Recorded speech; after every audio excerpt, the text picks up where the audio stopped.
Mulai kajian hari ini. Assalamualaikum warahmatullahi wabarakatuh. Waalaikumsalam. Waalaikumsalam warahmatullahi wabarakatuh. Waalaikumsalam warahmatullahi wabarakatuh. Puji dan syukur kehadirat Allah Subhanahu wa Ta'ala, serta salam dan salawat kita sampaikan untuk junjungan kita Nabi Muhammad Sallallahu Alaihi wa alihi beserta keluarganya yang suci, para sahabat dan umatnya yang setia hingga akhir masa.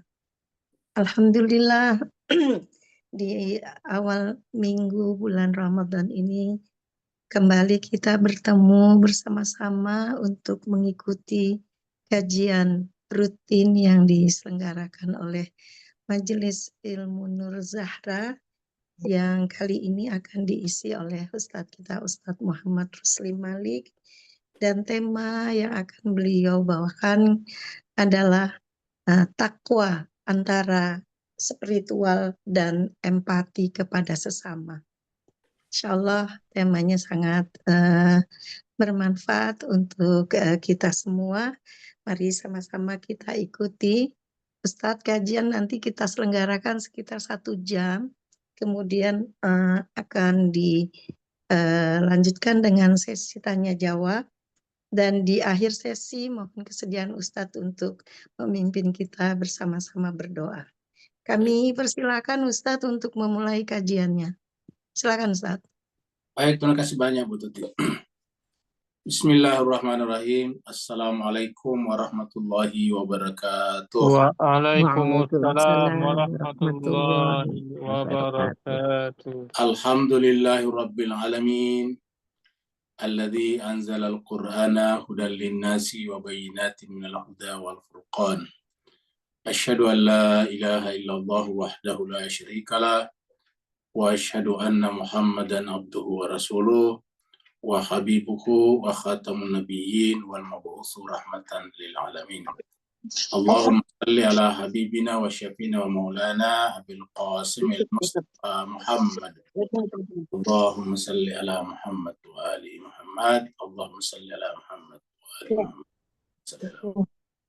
Wa ala alihi wa sahbihi wa man tabi'ahum bi ihsan ila yaumil qiyamah. Masyiral muslimin, shaimin, shaimat rahimakumullah dimanapun berada. Wabil kita ikuti Bapak dan juga sahibul bait kita Ibu Dewi Ratu Ingkriwang. Kita pertama-tama memperbarui puji dan syukur kita kehadirat Allah Subhanahu wa Ta'ala. Karena Allah jualah yang selalu berkenan memberikan kepada kita berbagai macam kebutuhan hidup kita, sehingga kita bisa masih hidup, masih sehat, bisa berpuasa sampai detik ini.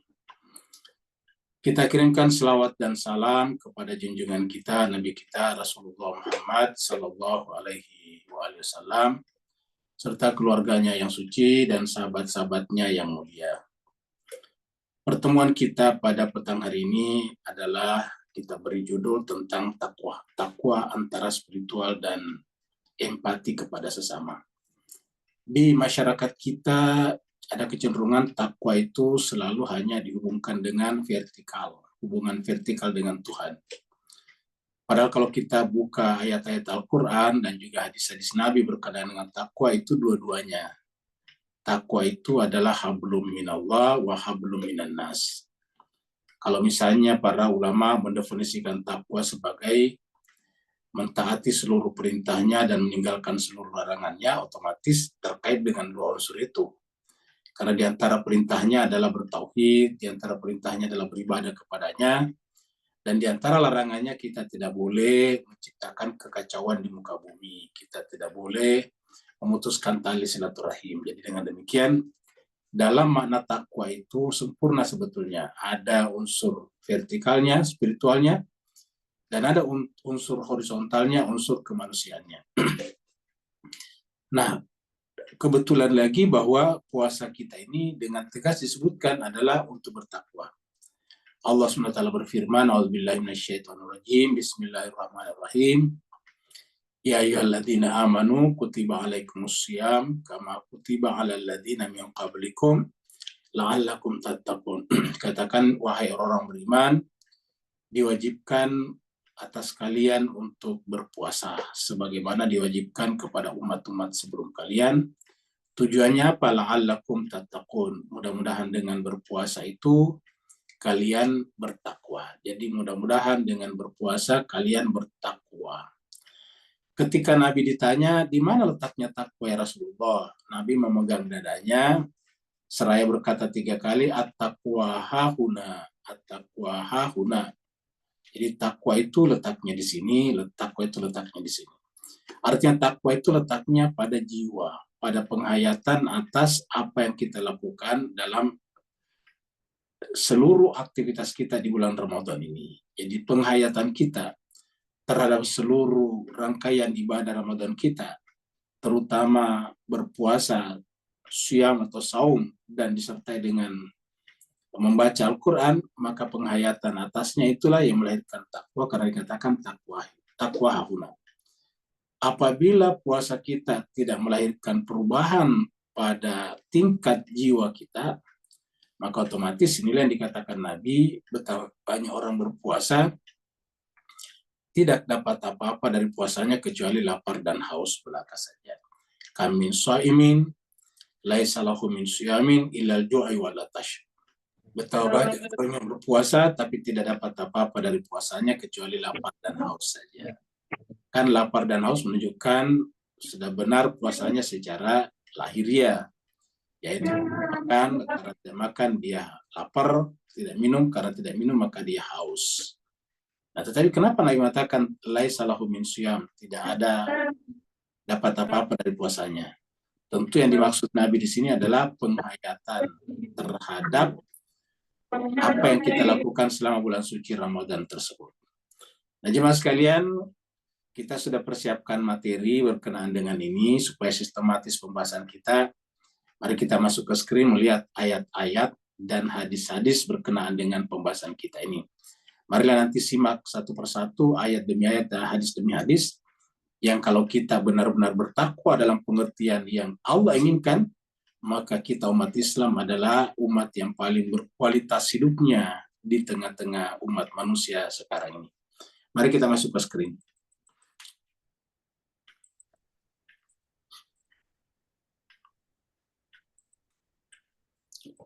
Jadi tema kita adalah takwa antara spiritual dan empati kepada sesama.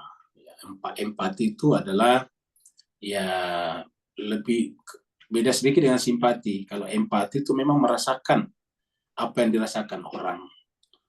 Apa yang dirasakan orang lain itu yang kita rasakan. Jadi benar-benar empati inilah yang menyebabkan manusia itu menjadi manusia. Keadaan sudut manusia itu ketika kita merasakan semua yang dirasakan manusia lain. Namanya manusia itu kan cuma satu, namanya berbeda-beda, kulitnya berbeda-beda, bangsanya berbeda-beda. Tetapi sebagai manusia cuma satu manusia, apapun manusia namanya. Kita tinggal di Afrika, kita tinggal di Amerika, kita tinggal di Eropa, di Rusia, di Asia Timur, Asia Selatan, Asia Tenggara, Timur Tengah, semuanya manusia namanya. Jadi artinya semuanya tercover oleh satu lingkaran besar yang bernama manusia. Nah, ketika kita merasakan apa mereka rasakan, merasa bahagia atas kebahagiaan mereka, merasa sedih atas kesedihan mereka, maka itu yang disebut dengan empati, dan itulah inti daripada kemanusiaan. Jadi kita kasih judul, takwa antara spiritual dan empati kepada sesama. Mari kita mulai dari ayat pertama. Allah berfirman di dalam surat Ali Imran, ayatnya 133. Nanti 2 ayat ini sampai 134 ya. Jadi nanti 2 ayat 133 134. Kita mulai dari 133. A'udzubillahi minasyaitonirrajim wasari'u ila maghfiratin mir rabbikum. Dan bersegeralah kalian ila kepada maghfiratin, ampunan. Jadi yang pertama ampunan dulu, karena kita tidak bisa memperbaiki jiwa kita kalau belum terampuni, artinya belum kita menghilangkan jejak-jejak keburukan itu. Jadi ampunan itu sebetulnya berusaha menghilangkan jejak-jejak keburukan itu. Karena jejak-jejak itu bisa menyebabkan kita tertarik kembali kepada keburukan. Jadi tanpa kita sadari kita manusia ini rada-rada mirip tikus juga. Katanya tikus itu kenapa dia tahu jalan masuk ke tempat yang sama itu melalui bau pipisnya. Oh itu bau pipis. Jadi tikus itu suka pipis dalam perjalanan. Selama itu tidak dibersihkan, dia lewat lagi nanti di situ, dia masuk lagi ke tempat yang sama. Makanya kalau kita ingin membuat tikus itu tidak menemukan tempat yang selalu didatangi, dibersihkan lantainya dengan sebersih-bersihnya, kalau perlu pakai alat yang pakai pengharum. Nah, sehingga kemudian tikusnya nggak bisa menemukan jalan itu lagi. Nah, jiwa kita seperti itu. Ketika kita melakukan keburukan, itu cenderung nanti hati kita selalu ada panggilan-panggilan ke situ. Ada jejak namanya. Nah, supaya jejak itu terhapus, namanya maghfirah. Jadi wasari'u ila maghfiratin, bersegeralah kepada ampunan mir rabbikum dari Tuhanmu, wa jannatin dan sorga, arduha luasnya, as-samawati wal ardh, seluas langit dan bumi. Jadi luasnya seluas langit dan bumi. Untuk siapa itu semuanya? U'iddat lil muttaqin. Jadi dipersiapkan untuk orang bertakwa di sini. Jadi u'iddat lil muttaqin. Nah, jadi dengan demikian kita menemukan satu kata di sini, yaitu bertakwa. Nah, siapa orang bertakwa itu? Apa ciri-cirinya orang bertakwa? Nah, dijelaskan di ayat berikutnya, 134. Mari kita lihat. Nah, orang bertakwa adalah ini alladzina, artinya kembali kepada orang bertakwa tadi. Orang bertakwa itu ialah orang-orang yang, nah seperti itu. Jadi yang namanya orang bertakwa itu adalah orang-orang yang, makanya diterjemahnya dikasih kata yaitu. Ya. Artinya orang-orang bertakwa itu, yaitu orang yang ini, dan seterusnya. Jadi alladzina ini namanya kata sambungnya, isim mausul. Alladzina yunfiquna fis sarra'i wad dharra, satu ya. Yang pertama adalah tanda orang bertakwa itu selalu membelanjakan sebagian hartanya, menafkahkan di jalan Allah tentunya, fis sarra'i wad dharra, dalam keadaan lapang ataupun sempit. Jadi tidak terikat hanya lapang saja, tapi lapang ataupun sempit ya. Lapang ataupun sempit, dalam keadaan banyak duit atau kurang duit ya. Dalam keadaan sehat ataupun kurang sehat. Itu selalu berbuat baik, selalu menafkahkan hartanya kalau harta, mengorbankan waktunya kalau waktunya, tenaga kalau tenaga untuk orang lain. Fis-sarra'i wad-dharra. Yang kedua, wal qadhimin al-ghaidh. Yang kedua adalah al-qazimin, mampu menahan diri daripada amarahnya. Jadi ini adalah menahan diri daripada amarah. Al-qazimin al-ghaidh, menahan diri daripada amarah.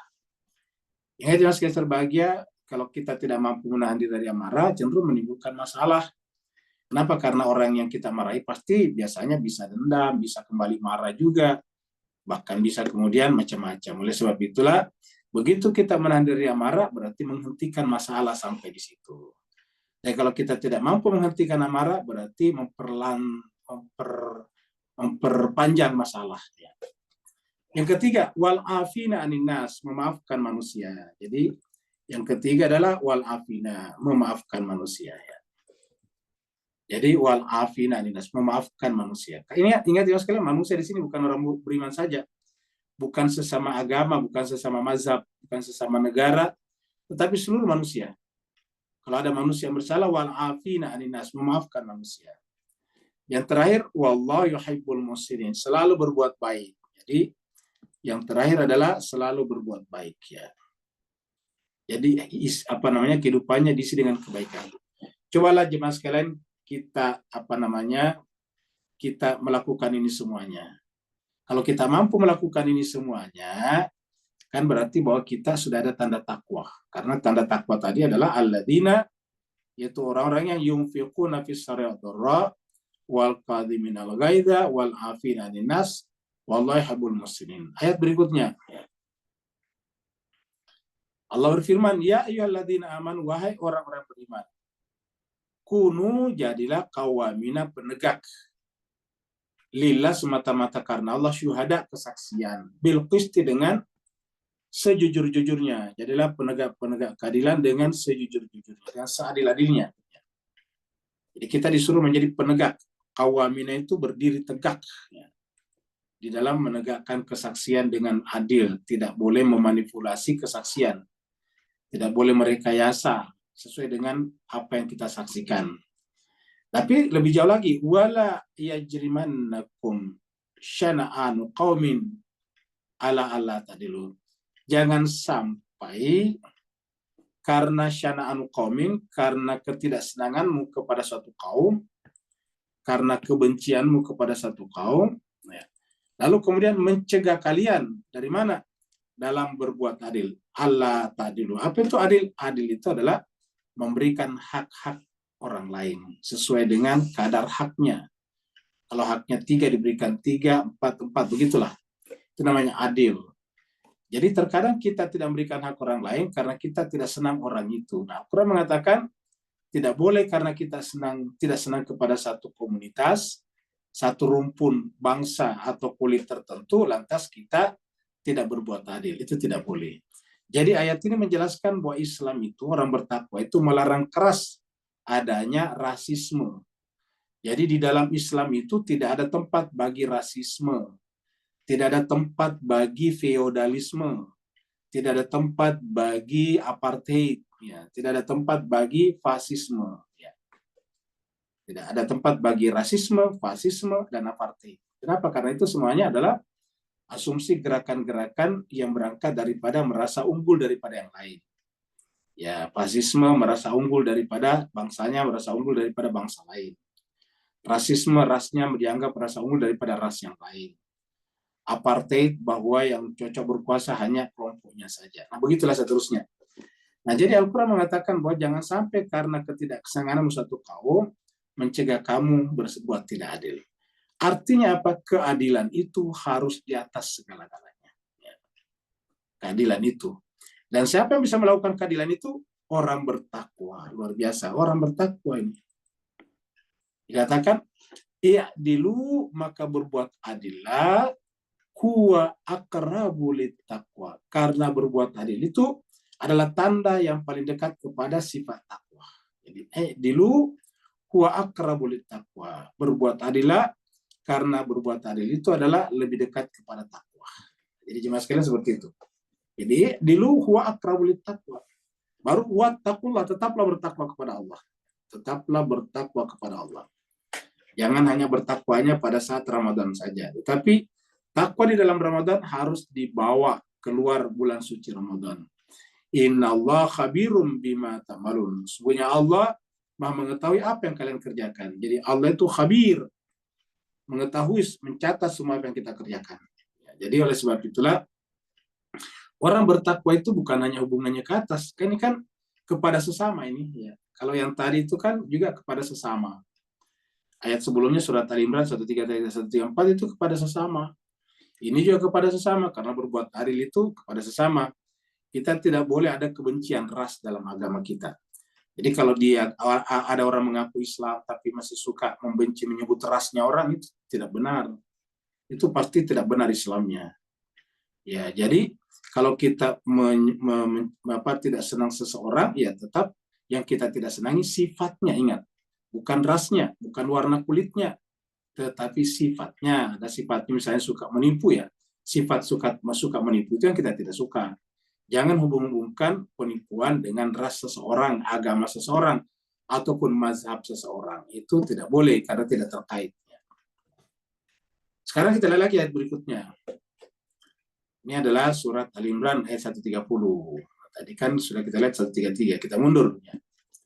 Ya ayyuhalladzina amanu, wa orang beriman, la ta'kulur riba. Nah, karena kita berbicara riba, mundur sedikit. Ya ayyuhalladzina amanu la ta'kulur riba adha'afan mudha'afatan. Wattaqullaha la'allakum tuflihun. Nah, pertanyaan apa itu riba? Ya, kita sudah tahu. Riba itu kan berarti egoistik karena kita ingin menjebak orang melalui kebutuhan yang tak terhindarkan. Misalnya ada orang butuh sekali, buang. Dia kepepet, ya, dia tidak ada cara lain. Anaknya misalnya butuh bayar uang sekolahnya dan tidak punya uang sama sekali. Atau keluarganya masuk rumah sakit dan butuh uang sama sekali. Maka dia datang kepada temannya atau sahabatnya atau koleganya, lalu kemudian koleganya mengatakan, ini saya kasih pinjam uang 1 juta, tetapi nanti kembali bulan depan 2 juta. Itu namanya mudha'afan, ya, berlipat. Nah, maka yang seperti itu riba, dan itu artinya apa? berarti tidak empati kepada orang lain. Harusnya kan kita empati karena dia butuh, karena anaknya mau sekolah, keluarganya sakit, kita pinjamkan tanpa harus ada riba tambahan. Kenapa? Ini kan urusannya personal dan persaudaraan, seperti itu. Jadi kita pinjamkan tanpa harus ada tambahan-tambahan. Kenapa? Karena itu tanda ikut empati kepada mereka. Jadi jelas sekali jemaah sekalian. Dan ini dikatakan wattaqullah, tetaplah bertakwa kepada Allah. Karena dengan bertakwa kepada Allah, la'allakum tuflihun. Jadi orang bertakwa itu, kita artikan riba ini ya. Kalau kita artikan riba itu adalah eksploitasi orang lain untuk kepentingan diri dan kelompok kita, maka orang bertakwa itu tidak mungkin melakukan eksploitasi kepada pihak manapun juga. Tidak mungkin mengeksploitasi orang lain, tidak mungkin mengeksploitasi alam, tidak mungkin melakukan eksploitasi. Karena riba adalah salah satu bentuk eksploitasi dalam hubungan sosial yang berkaitan dengan ekonomi. Nah, Allah mengatakan supaya tidak terjadi ini, wattaqullah, tetaplah bertakwa kepada Allah, la'allakum tuflihun. Karena kebahagiaan, keberuntungan itu bukan muncul daripada eksploitasi, tapi dari takwa. Berikutnya lagi, masih riba. Ya, Allah mengatakan, ini surat Al-Baqarah, ayatnya 278. Ya, masih riba. Dan masih ada kata takwa di sini, coba lihat. Jadi, riba itu masih terkait dengan kata takwa. Allah berfirman, ya ayyuhalladzina amanu, wahai orang-orang beriman, ittaqullah, bertakwalah kepada Allah. Wadaru, dan tinggalkan ma baqiya minar riba, sisa daripada riba. Artinya kalau kita sudah terlanjur meribakan atau meminjamkan orang uang, dan kita sudah terlanjur berjanji bahwa 1 juta kembali 1,5 juta atau 2 juta, maka kita tidak apa-apa menagih anak pokoknya saja. Jadi kata-kata zaru, tinggalkanlah sisa daripada riba, yaitu yang 1 juta selebihnya atau 500.000 selebihnya. Kita minta nanti cuma 1 juta saja. Kenapa? Ya memang kita kehilangan dulu kesempatan menggunakan uang kita karena kita pinjam kepada orang. Tapi sifat mengorbankan diri untuk orang lain itu yang disebut dengan empati. Dan itu adalah tanda takwa.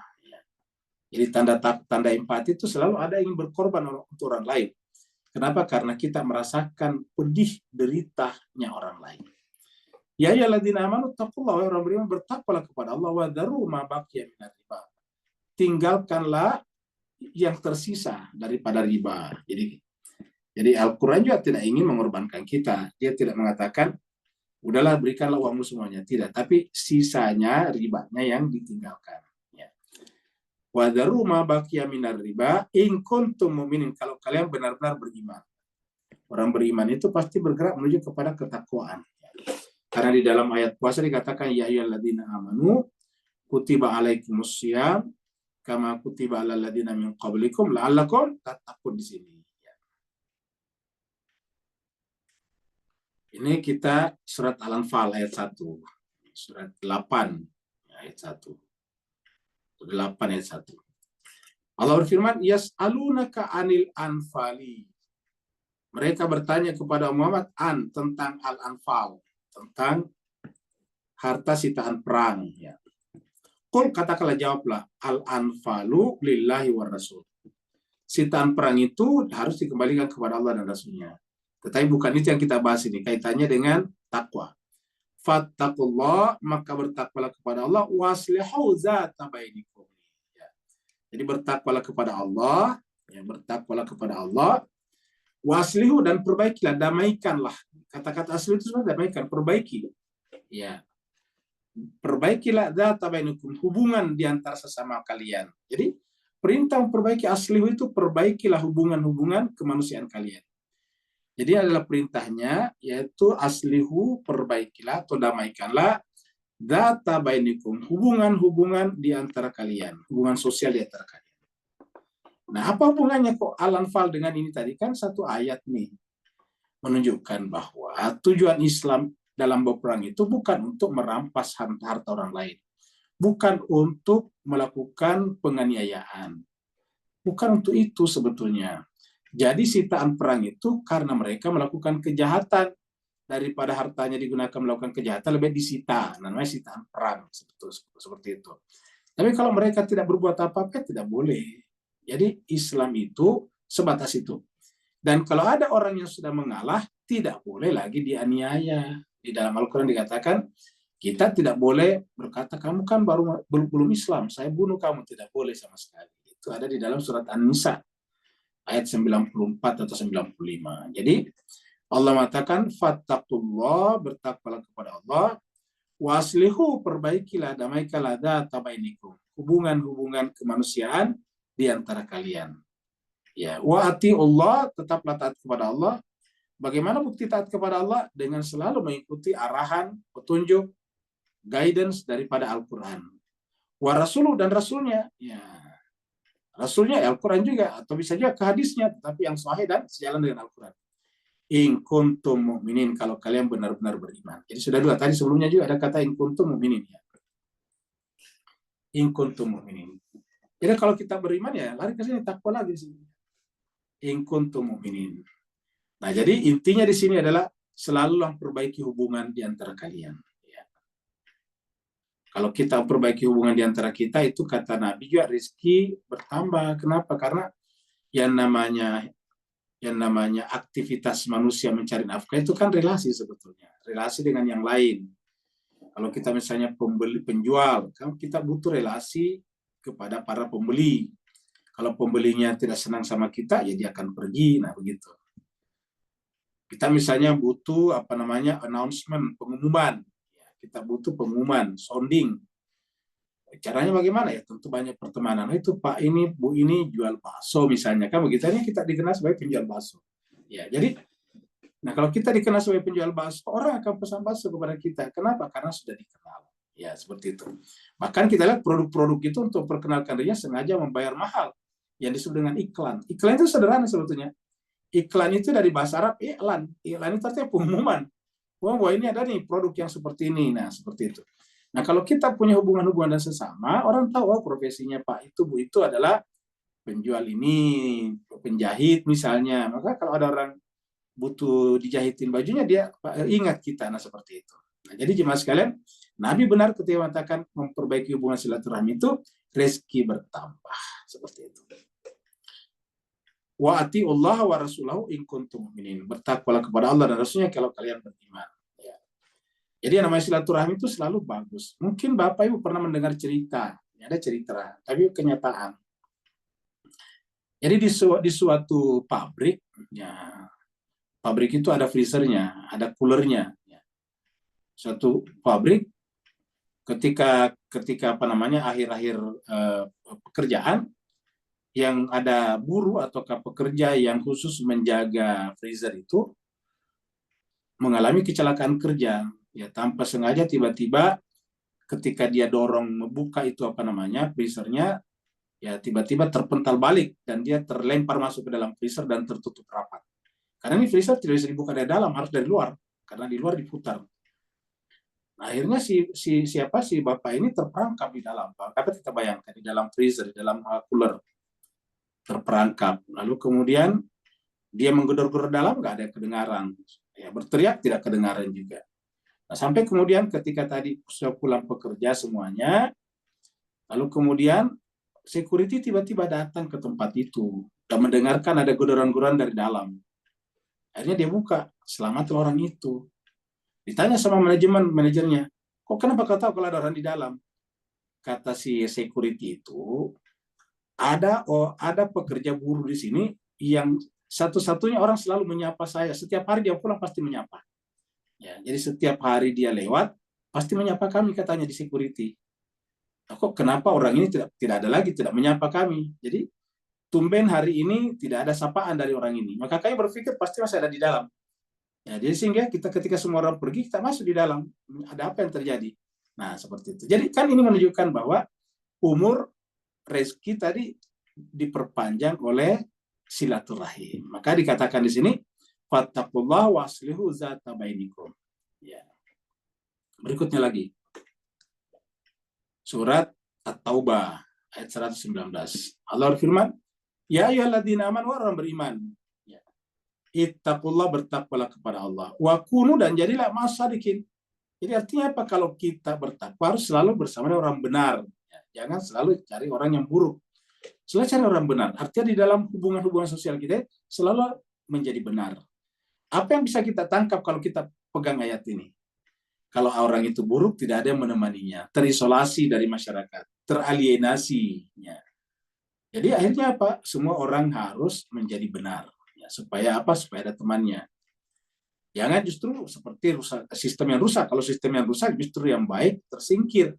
Harusnya dalam kondisi seperti ini, yang buruk itu tersingkir. Apabila yang buruk tersingkir, maka sistem sosial itu, tatanan sosial itu, dasarnya namanya meritokrasi. Meritokrasi itu artinya apa? Relasi-relasi itu didasarkan atas kebenaran, atas sadiqin, orang sadiqin. Walaupun tentu ada makna lain daripada sadiqin di sini, karena orang benar, orang jujur itu ada puncaknya, ada paling sempurna, yaitu manusia-manusia yang dipilih Allah, yang disebut dengan insan kamil. Selalulah bersama mereka. Tetapi dalam bentuk sehari-hari kita aja seperti itu. Sedapat mungkin kita bergaul dengan orang benar, karena kita manusia itu sebetulnya sensitif. Maksudnya sensitif itu gampang terpengaruh. Ingat, kita manusia itu gampang sekali terpengaruh. Cobalah misalnya di satu kelompok arisan. Ada satu orang yang membeli misalnya panci, anti karat. Nah, tiba-tiba yang lain pada ikut beli, kan begitu. Jadi kita manusia itu cenderung sensitif terhadap pengaruh. Ya. Ada satu orang menangis, biasanya yang lain ikut menangis. Ya. Ada yang lain tersenyum, ada satu orang tersenyum, yang lain ikut tersenyum. Jadi kita secara psikologis, secara kejiwaan itu gampang sekali terpengaruh. Nah, supaya kita jangan terpengaruh pada hal-hal yang buruk, selalu dikatakan wa kunu ma'as shadiqin. Jadilah orang-orang yang benar. Karena yang namanya pengaruh lingkungan ini, Pak Bus, kalian benar-benar ini bisa menyeret-nyeret kita. Jangankan kita orang biasa, orang yang seharusnya berada di tempat itu sebagai pencegah, yang menangkal, yang menghentikan keburukan, bahkan bisa terseret masuk. Kita baru dengarkan berita baru-baru ini dari Nusa Tenggara Timur, kalau tidak salah, ada Kapolsek tiba-tiba ditangkap oleh Propam dari Jakarta. Kenapa? Ternyata terlibat pada narkoba misalnya. Luar biasa. Ya, polisi yang seharusnya mencegah narkoba tiba-tiba terlibat, akhirnya ditangkap oleh atasannya. Nah, seperti itu. Jadi artinya Pak, kita ini harus berhati-hati. Makanya Nabi mengatakan, Al-Quran mengatakan, wa kunu ma'as shadiqin. Selalulah menjadi bersama orang-orang yang sadiq, orang yang benar. Ya. Di dalam pergaulan kita mencari orang yang benar, yang baik. Ya.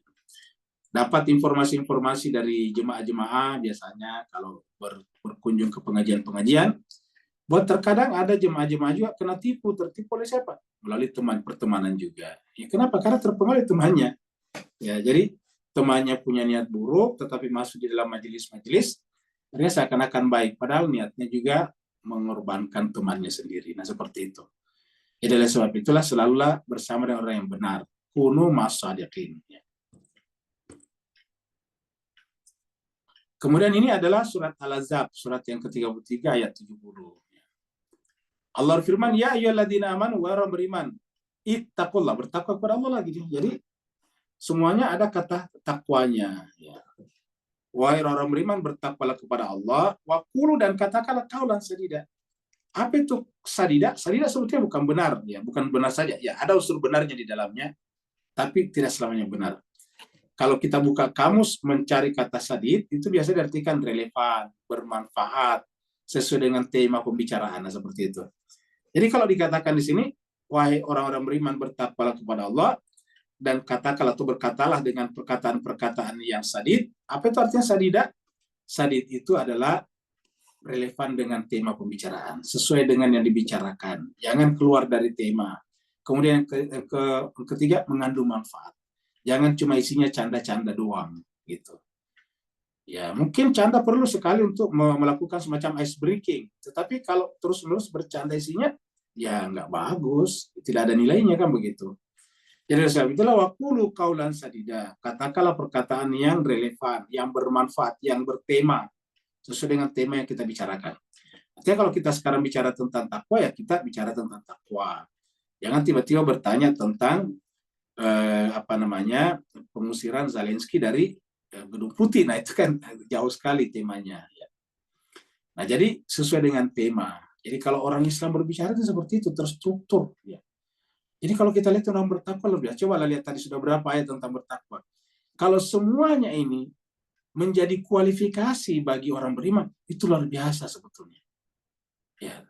Maka wajar kalau Nabi mengatakan betapa banyak orang berpuasa tidak dapat apa dari puasanya. Kenapa? Banyak orang setiap tahun berpuasa tetapi tetap saja tadi tidak qualified jiwanya. Ya. Tetap saja tidak bisa memilah-milah pertemanan. Ya. Tetap saja tidak bisa memilah-milah perkataan. Ya.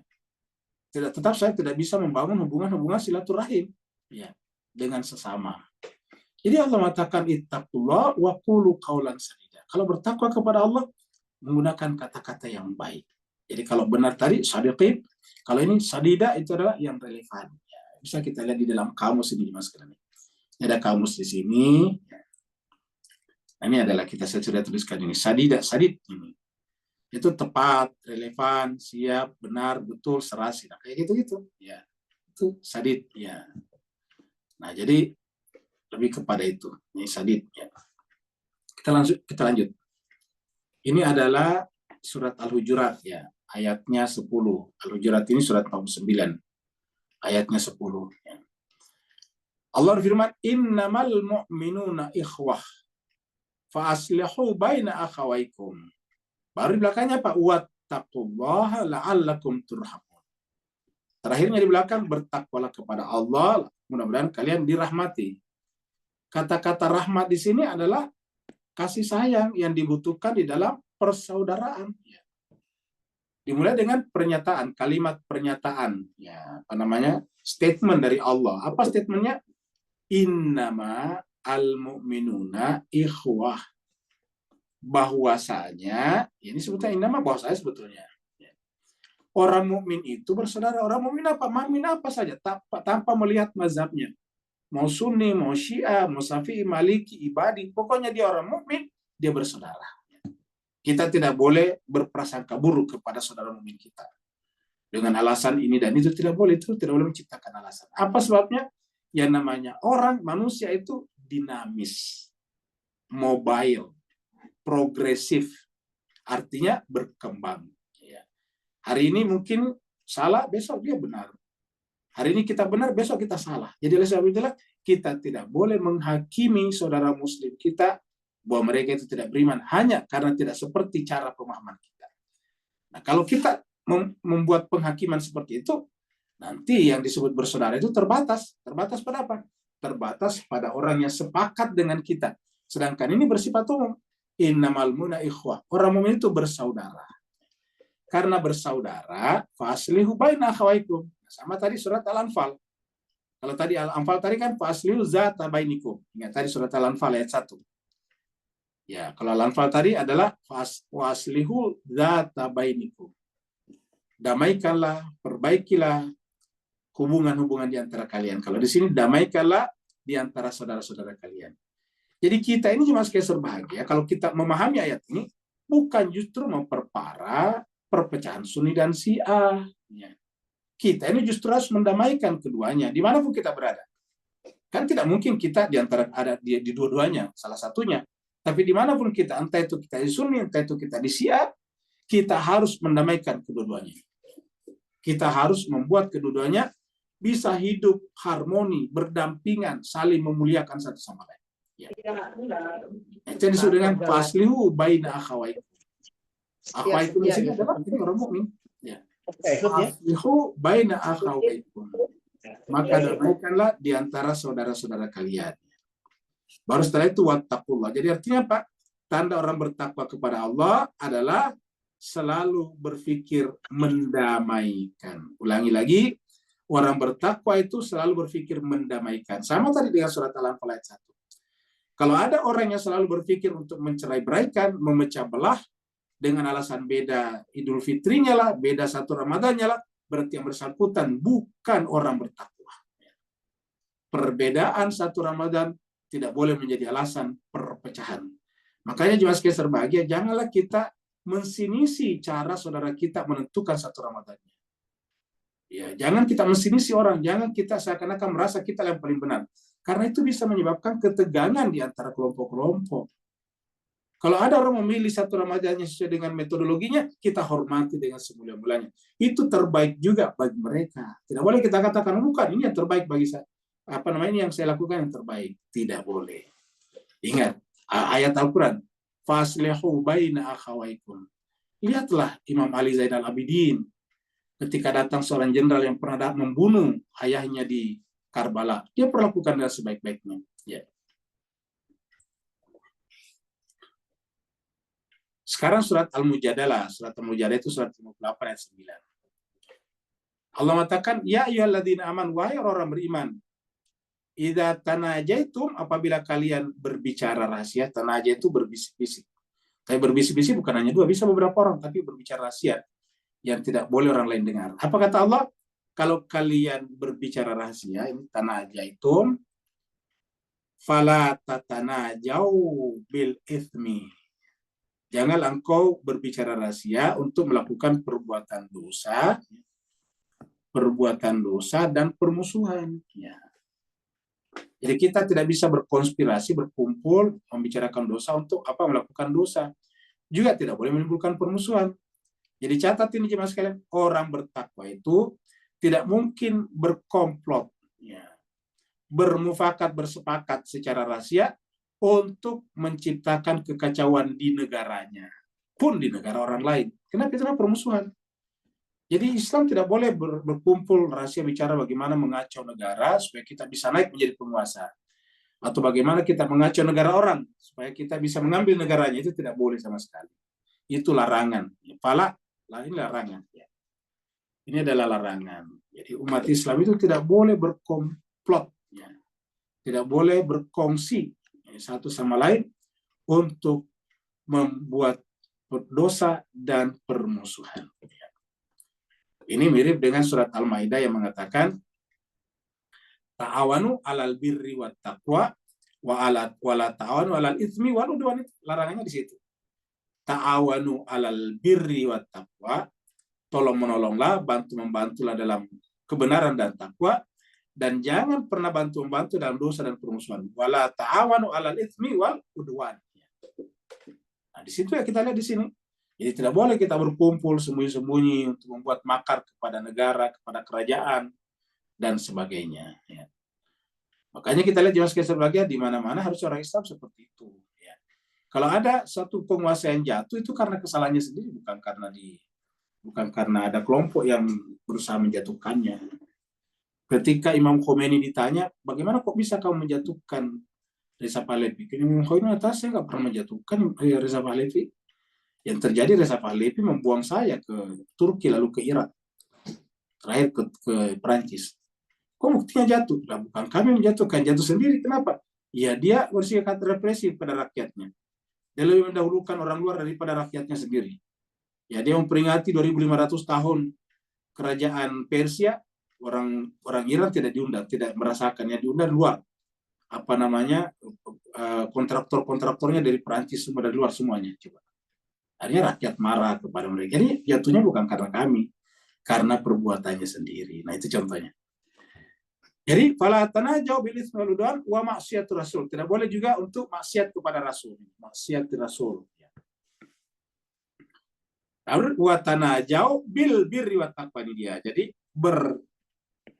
berbisik-bisiklah ataukah berkumpulah untuk melakukan kebajikan dan takwa ini. Jadi untuk takwa boleh. Seperti tadi surat Al-Maidah. Ta'awanu 'alal birri wat taqwa wa la ta'awanu 'alal itsmi wal udwan. Baru wattaqullah, bertakwalah kepada Allah, alladzi yang ilahi kepadanya la tuhsyarun, kalian akan dikembalikan, dikumpulkan. Kita siapapun akan dikembalikan kepada Allah SWT, makanya bertakwalah kepada Allah. Jadi bertakwa kepada Allah adalah orang yang bisa memanage jiwanya.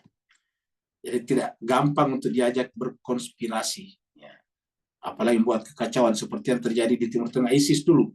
Berkonspirasi menghancurkan pemerintahan di Irak, pemerintahan di Suriah. Nah itu tidak boleh. Ya.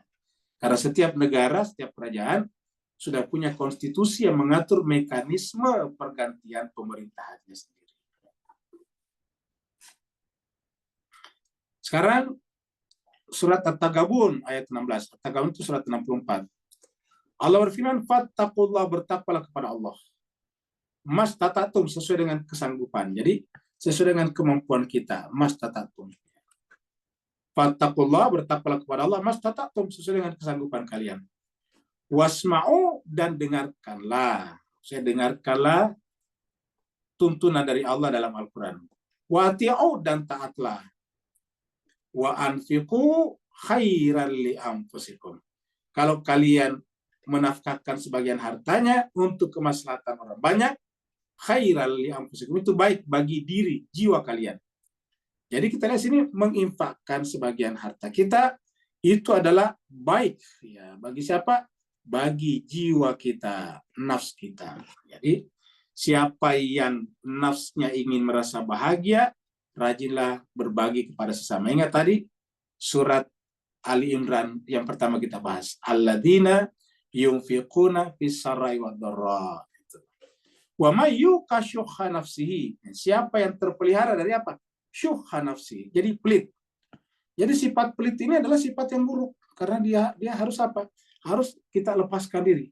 Siapa yang terlepas dari sifat kikirnya, ini syuhha nafsi, kikir dirinya atau ego dirinya, faulaika humul muflihun. Mereka itulah orang yang beruntung. Jadi orang yang beruntung itu adalah orang yang bisa terpelihara dari kikir. Jadi kikir itu sebetulnya cuma sekali menyiksa. Jadi kalau ada orang kikir, ada orang pelit, walaupun banyak hartanya, pasti tersiksa. Kenapa? Kurang sedikit hartanya, berdebar-debar jantungnya. Kurang sedikit, lalu kemudian kepikiran 1 tahun. Jadi sebab itulah, wa may yuqa syuhha nafsihi faulaika humul muflihun. Dan ini siapa? Tanda siapa? Tanda orang bertakwa ini. Fattaqullah mastata'tum. Bertakwalah kepada Allah dengan kemampuan kalian, dan orang bertakwa itu mau mendengar wejangan, taat kepada Allah dan Rasulnya, berbagi kepada sesama, dan tidak pelit. Nah, itulah nanti orang yang bahagia. Kata muflihun sebetulnya bukan hanya beruntung, tapi bahagia. Jadi kalau ingin merasakan kebahagiaan jemaah sekalian, maka ikutilah petunjuk-petunjuk panduan daripada Al-Quran ini. Karena ini adalah faulaika humul muflihun. Ini adalah surat Al-Imran lagi, ayat 102. Nah, ini terkenal ayat ini ya, di 102. Ini selalu dibaca oleh khotib kalau Jumatan, khotbah Jumat ya. Biasanya khotib itu membaca ayat ini sebelum berkhotbah atau di awal khotbahnya. Allah berfirman, ya ayyuhalladzina amanu, wahai orang-orang beriman, ittaqullaha, bertakwalah kepada Allah haqqa tuqatih, dan sebenarnya takwa, wala tamutunna, dan janganlah kalian mati illa kecuali wa antum muslimun. Apa itu muslimun? Berserah diri kepada Allah, dan itu adalah tingkat spiritualitas yang tinggi. Makanya kita katakan takwa itu adalah kualifikasinya antara spiritual dan empati kepada sesama. Jadi spiritualitas paling tinggi itu adalah berserah diri. Nabi Ibrahim sebagai Sayyidut Tauhid disebut dengan aslama. Dia dan anaknya berserah diri pada saat akan menyembelih anaknya, yaitu Ismail. Jadi wala tamutunna wa illa antum muslimun, tapi didahului dengan takwa nih. Ittaqullaha haqqa tuqatih. Harus bertakwa dengan sebenarnya takwa. Apa itu takwa dan sebenarnya takwa? Berserah diri kepada Allah. Satu ayat lagi baru kita pindah ke hadisnya sebelum kita diskusi. Ya ayyuhalladzina amanu, orang beriman, ittaqullah, bertakwalah kepada Allah. Ya. Takwa kepada Allah. Jadi ini adalah perintah bertakwa juga. Ini surat Al-Hasyr. Surat 15 ayatnya 18. Allah berfirman, ya ayyuhalladzina amanu ittaqullah wal tanzur nafsum ma qaddamat lighad. Hendaklah setiap diri, setiap diri, tanzur, memperhatikan. Hendaklah setiap nafs, setiap diri, setiap orang memperhatikan, mempersiapkan ma qaddamat lighad, apa yang akan didapatkannya esok. Jadi didapatkannya esok. Ya. Jadi orang beriman itu selalu berpikir masa depan, bukan sekarang, dan juga bukan tiba masa tiba akal. Jadi kalau orang bertakwa itu tidak tiba masa tiba akal. Nantilah kalau sudah terjadi baru kita berpikir. Nah itu namanya tiba masa tiba akal. Sebelum nanti, sekarang harus dipersiapkan. Bagi bapak-bapak, bagi jemaah sekalian, ya misalnya anaknya masih kecil-kecil, harus berpikir apa nanti yang terjadi kalau anaknya sekolah. Nah itu harus dipersiapkan dari sekarang. Itu namanya ligat. Tapi ada ligat yang lebih jauh lagi, yaitu akhirat. Ayat ini terutama untuk akhirat. Jadi setiap kita harus mempersiapkan akhirat kita. Dan mempersiapkan akhirat itu adalah bagian daripada spiritualitas. Dan karenanya takwa di sini terkait dengan spiritualitas. Karena ini ligadin adalah hari akhirat. Allah mengatakan kepada orang bertakwa, hendaklah setiap diri, yaitu orang bertakwa, selalu memperhatikan, mempersiapkan apa yang akan didapatkan nanti di akhirat. Karena semua yang kita miliki sekarang di dunia akan kita tinggalkan, akan kita simpan semuanya di sini. Siapapun kita, semuanya akan disimpan di sini. Kita akan berikan kepada orang yang masih hidup, entah itu ahli waris kita atau entah siapapun yang kita wariskan kepadanya. Wattaqullah, bertakwalah kepada Allah. 2 kali di sini. Ittaqullah, ittaqullah, sama-sama di perintahnya. Ittaqullah, ittaqullah. Ya. Jadi dalam satu ayat 2 kata ittaqullah. Isinya apa? Pentingnya memperhatikan hari esok, itu akhirat. Innallaha khabirum bima ta'malun. Sungguhnya Allah mengetahui apa yang kita kerjakan. Apakah perbuatan kita itu sadid, bermanfaat, relevan atau tidak. Allah semuanya tahu. Sekarang kita masuk kepada hadis-hadis yang menunjukkan, mendukung tadi ayat-ayat ini. Kita lihat ini adalah perintah bertakwa dimanapun berada. Bertakwalah dimanapun berada. Ini adalah hadis Imam Tirmizi. Kita ambilkan dari Tirmizi nomor 1910. Allah berfirman, ini kita ambil dari Abu Dzar ini, an Abi Dzarrin, dari Abu Dzar. Jadi dari Abu Dzar berkata, qala li Rasulullah. Jadi kata Abu Dzar, Rasulullah berkata kepadaku, qala li Rasulullah. Jadi Rasulullah Sallallahu Alaihi Wasallam berkata kepadaku. Ya. Apa kata Nabi kepada Abu Dzar? Ya, ingat Abu Dzar ini adalah salah seorang yang nanti meninggal dalam keadaan kesendirian, diisolasi. Ya, waktu zaman Khulafaur Rasyidin berikutnya. Jadi dibuang. Ya, itu Abu Dzar Al-Ghifari. Padahal itu termasuk orang awal masuk Islam dan perjuangannya berat. Jadi apa kata Nabi kepada Abu Dzar? Ittaqillah, wahai Abu Dzar, bertakwalah kepada Allah. Haitsu ma kunta, di mana saja aku berada. Kata di mana saja aku berada di sini bukan hanya tempat tapi juga waktu. Jadi bukan hanya di bulan Ramadan tapi juga di luar bulan Ramadan. Jadi ittaqillaha haitsu ma kunta. Bertakwalah kepada Allah di mana saja kamu berada. Haitsu ma kunta. Di mana saja kamu berada. Ya. Selalu bertakwa kepada Allah. Tadi perhatikan tadi kualitasnya di atas. Watbi sayyi'ata al-hasanata. Dan susullah keburukan dengan kebaikan. Atbi itu ikutkan, ikutilah. Susulilah. Susulilah ataukah susulkanlah keburukan itu dengan kebaikan. Jadi artinya kalau kita tanpa sengaja melakukan keburukan, maka disusul dengan kebaikan. Jadi kita harus menyusulnya dengan kebaikan. Jadi watbi as-sayyi'atal hasanata. Untuk apa? Tamhuha, supaya kebaikan itu menghapus tadi dosa-dosa keburukan kita. Tamhuha, menghapus as-sayyi'ah ini. Ini ayat hadis ini, hadis Tirmizi ini mirip dengan surat Hud. Surat 11 ayat 114 ada di sana mirip dengan ini. Bisa dikatakan innal hasanati yudhibna sayyi'at. Sungguhnya kebaikan itu menghilangkan keburukan. Itu surat Hud ayat 114. Wa khaliqin nasa bi khulqin hasanin. Dan pergaulilah manusia dengan akhlak yang baik. Kalau ini kata khaliq sebetulnya akhlakilah ya. Akhlakilah manusia atau berakhlaklah kepada manusia dengan akhlak yang baik. Karena ini adalah kata dasarnya adalah khaliq. Ya. Artinya ini kata kerja perintah, ini bukan khaliq fa'il. Tapi ini adalah amar khaliq ya. Artinya bahwa pergaulilah, akhlakilah manusia dengan akhlak yang baik. Jadi siapa semua manusia? Ini kata nas di sini artinya siapa saja. Ya. Ingat tadi kata-kata di surat Al-Imran 133, wa'afina anin nas juga manusia, siapapun, apapun rasnya, apapun agamanya. Sini katakan wa khaliqin nasa bi khulqin hasanin. Dan pergaulilah manusia dengan akhlak yang baik. berakhlaklah dengan manusia dengan akhlak yang hasanah, yang baik. Ya. Hadis riwayat Tirmizi 1910. Hadis berikutnya, ini adalah dari hadis Imam Muslim. Ya.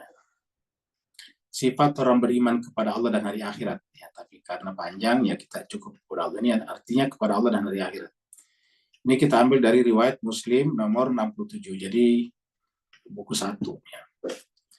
Di sini dikatakan, ini dari Abu Hurairah, an Rasulullah sallallahu alaihi wasallam qala. Rasulullah SAW bersabda, "Man kana yu'minu billahi wal yawmil akhir falyakul khairan." Siapa saja yang mengaku beriman kepada Allah dan hari akhirat, falyakul khairan, maka hendaklah berkata yang baik-baik saja. Ingat tadi kata sadid, berkata yang relevan. Ya, berkata yang baik-baik saja. Kalau tidak bisa berkata yang baik-baik, awliyasmut, lebih baik diam saja. Jadi dua saja kemungkinan, berkata baik-baik. Kalau tidak bisa ini, maka yang satu yaitu lebih baik diam saja. Karena kalau kita tidak bisa berkata baik, tapi tidak bisa diam juga, pada akhirnya kita akan berkata-kata yang sia-sia, bahkan bisa mencelakakan orang lain. Karena kata-kata bisa mencelakai orang lain. Ya. Jadi berkata yang baik-baik, kalau enggak liasmut, ya, diam. Ya. Wa man kana yu'min billahi wal yaumil akhir. Dan siapa yang beriman kepada Allah, ini wawnya di situ tersembunyi. Jadi, siapa yang beriman kepada Allah dan hari akhir, ya, fal yukrim jarahu, maka hendaklah memuliakan tetangganya, jirannya. Jadi siapa yang mengaku beriman kepada Allah dan hari akhirat, memuliakan jirannya. Siapa jirannya? Siapa saja, apapun rasnya, apapun agamanya, apapun warna kulitnya. Pokoknya kalau kita punya tetangga, harus kita muliakan. Fal yukrim jarahu. Tidak bisa melihat bahwa agamanya bukan Islam, tidak boleh dimuliakan, salah. Apapun agamanya, kalau kita berjiran, bertetangga, harus memuliakannya. Fal yukrim jarahu. Wa man kana yu'min billahi wal yaumil akhir fal yukrim daifahu. Siapa yang beriman kepada Allah dan hari akhirat, maka hendaklah muliakan tamunya. Jadi tadi di sini adalah jarahu. Nah, sekarang di sini adalah tamunya. Jadi harus memuliakan tamunya. Ada versi lengkap dari tamu ini di hadis Bukhari. Mari kita lihat. Ya, ini adalah kita sebut nama judul etika bertamu dan melayani tamu. Jadi di sini khusus bertamu. Kalau tadi kan 3 berkata baik-baik atau diam. Ya, kalau di sini dikatakan ini dari Abi Shuraih Al-Ka'bi. Ya. Bahwa Rasulullah SAW bersabda, "Man kana yu'min billahi wal yawmil akhir falyukrim daifahu." Siapa gerangan yang beriman kepada Allah dan hari akhirat, falyukrim daifahu, maka hendaklah memuliakan tamunya. Jaizatuhu yaumun wa lailatun. Dengan cara melayaninya, jaizatu melayaninya siang ataupun malam. Ya, kalau kita punya tamu, kita layani yaumun walailan, siang dan malam. Wadiyafatu salah satu ayamin. Dan bertamu itu disebut tamu, batasnya cuma 3 hari. Ingat. Jadi kalau kita bertamu ke rumah orang, batasnya 3 hari. Bolehkah lebih? Boleh. Nah, sebaliknya di sini.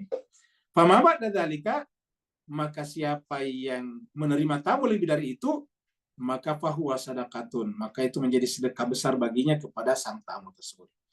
Wala yahilla lahu an yaswiya indahu hatta yukhrijahu. Dan bagi orang yang bertamu di sini tidak boleh tinggal berlama-lama sampai memberatkan sahibul baitnya, tamunya, pemilik rumahnya. Nah, inilah etikanya jemaah sekalian. Jadi artinya apa? Orang bertakwa itu lengkap sekali. Empati kepada sesama. Ya.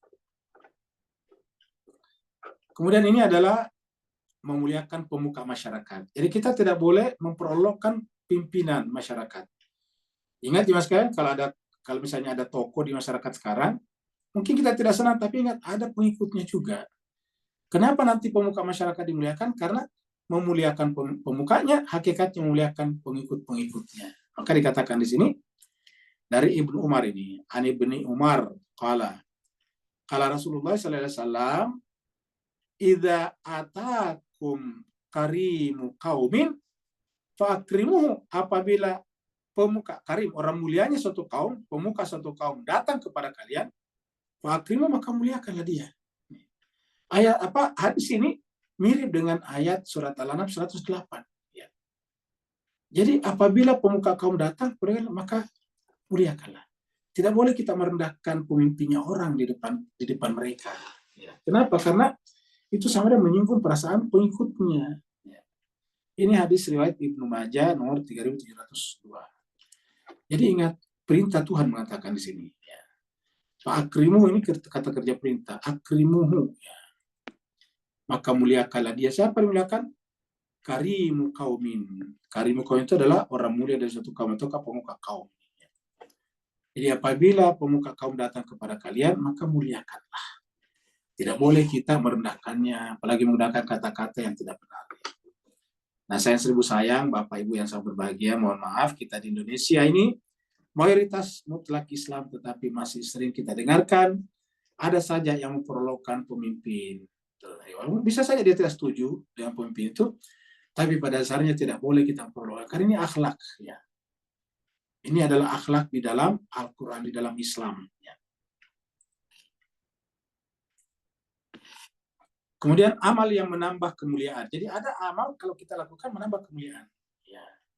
Ini adalah dari Abu Hurairah dari Nabi. Ya. Ini adalah Nabi SAW bersabda, ma'afa rajulun. Ya. Ma'afa rajulun illa zadahullah. Ya. Jadi tiadalah seseorang memaafkan. Ini afa itu maafkan. Jadi ma'afa rajulun. Tiadalah seseorang itu memaafkan, maksudnya memaafkan orang lain, illa kecuali zadahullahu bihi izzah. Kecuali bahwa Allah pasti menambahkan kepadanya kemuliaan. Ini izzah itu kemuliaan. Pasti Allah menambahkan padanya izzah. Zadahullah, Allah menambahkan padanya izzah. Wala naqasat sadaqatun min malin wala afa rajulun qatun illa zadahullahu izzah. Muncul lagi di sini izzah lagi di sini. Tambahkan lagi baginya izzah. Apa itu?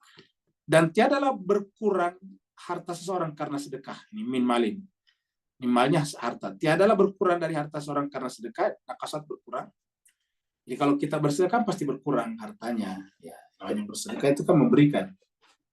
Nah, Nabi mengatakan tiadalah seseorang itu bersedekah atau mensedekahkan hartanya. Artinya berkurang hartanya karena sedekah. Begitu ya, wala afa rajulun katun, juga tidaklah seseorang memaafkan orang lain dengan pemaafan yang sempurna, illa kecuali zadahullahu izza. Allah menambahkan kepadanya kemuliaan.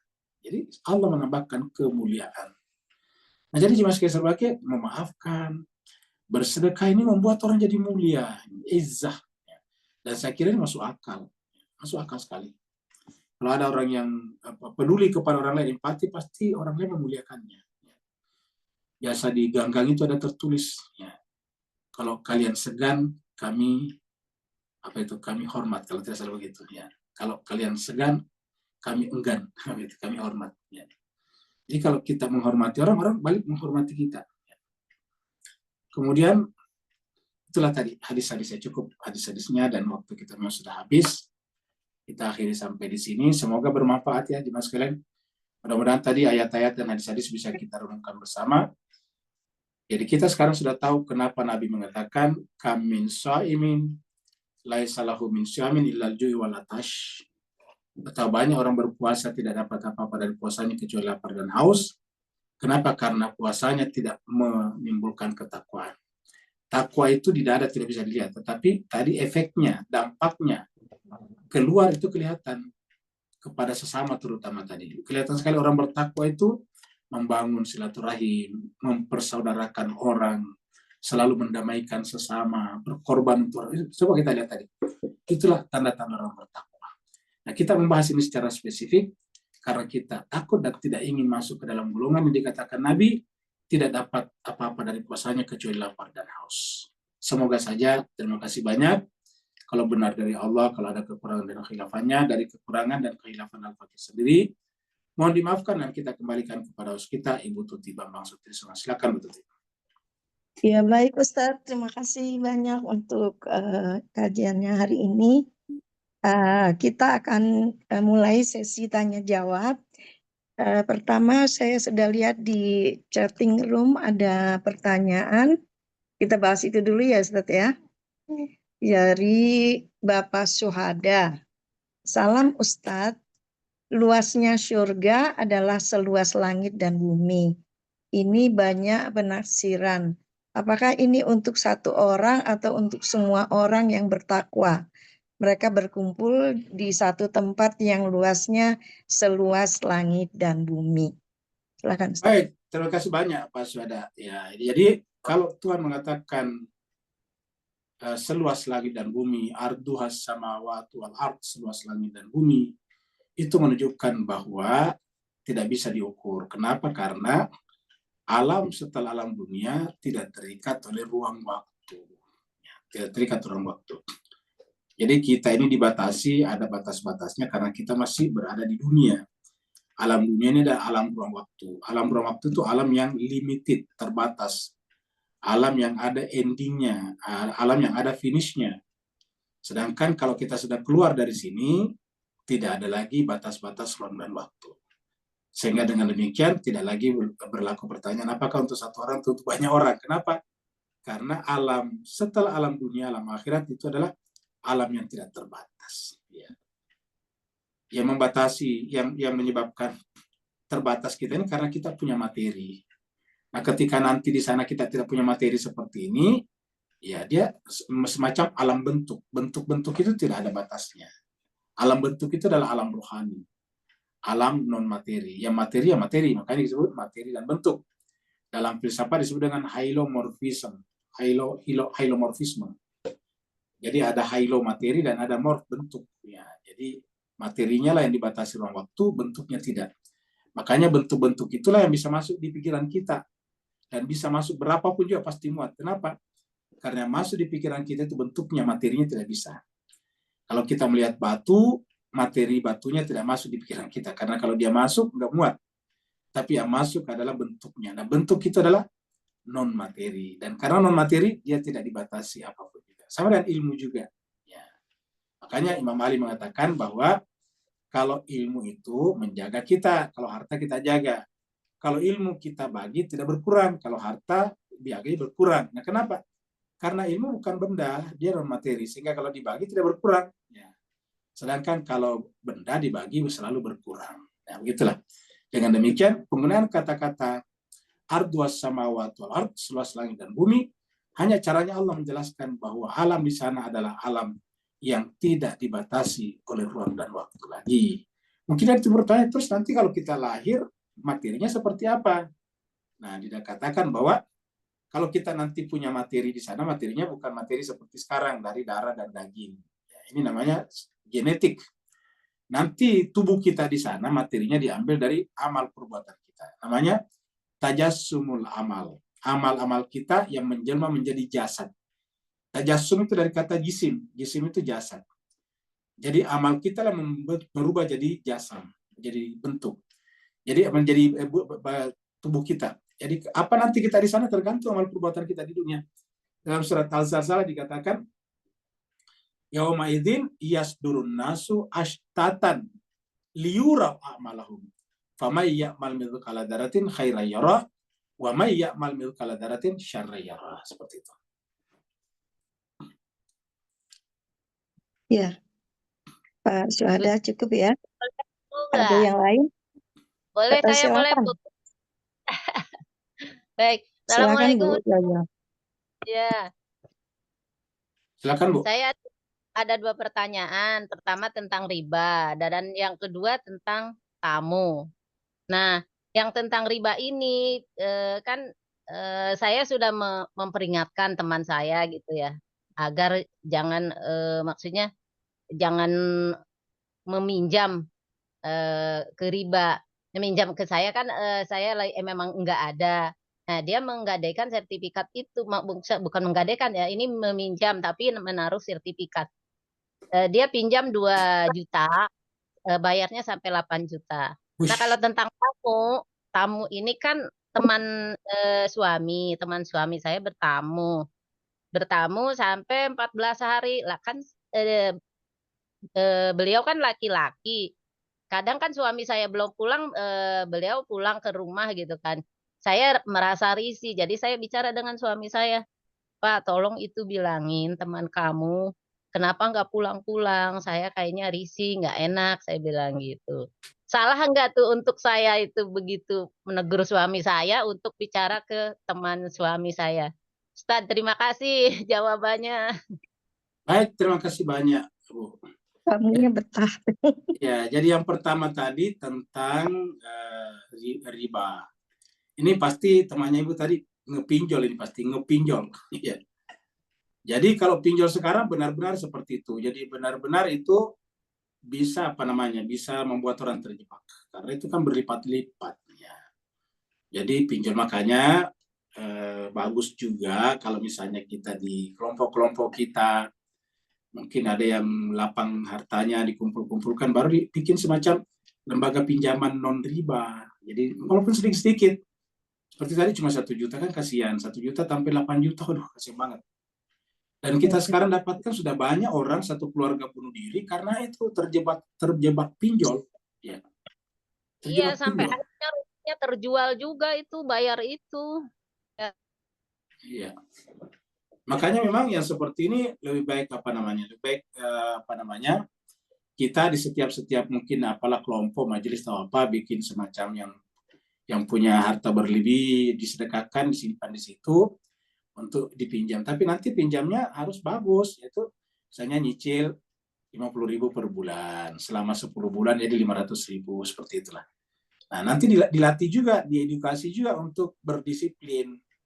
Karena terus terang yang namanya kemajuan suatu masyarakat itu tergantung kedisiplinan finansial. Kalau kita tidak memiliki kedisiplinan finansial, ya kita susah maju juga. Gitu. Jadi sebaiknya memang jangan meminjam kepada pinjol-pinjol seperti itu. Ya. Terima kasih. Yang kedua tadi tentang orang bertamu. Sebetulnya gini, tidak boleh laki-laki bertamu kepada rumah seseorang yang istrinya sendiri di rumah, nggak boleh karena berduaan nanti di sana. Ya, ini masuk kategori pelanggaran. Jadi tindakan ibu mengingatkan suaminya sudah benar. Ya, sudah benar. Kenapa? Ini harus disampaikan karena tidak boleh. Ya. Bayangkan suaminya pergi ke kantor dari pagi sampai sore, berdua di rumah kan nggak enak. Bisa timbul fitnah dari masyarakat di sekitarnya. Ya.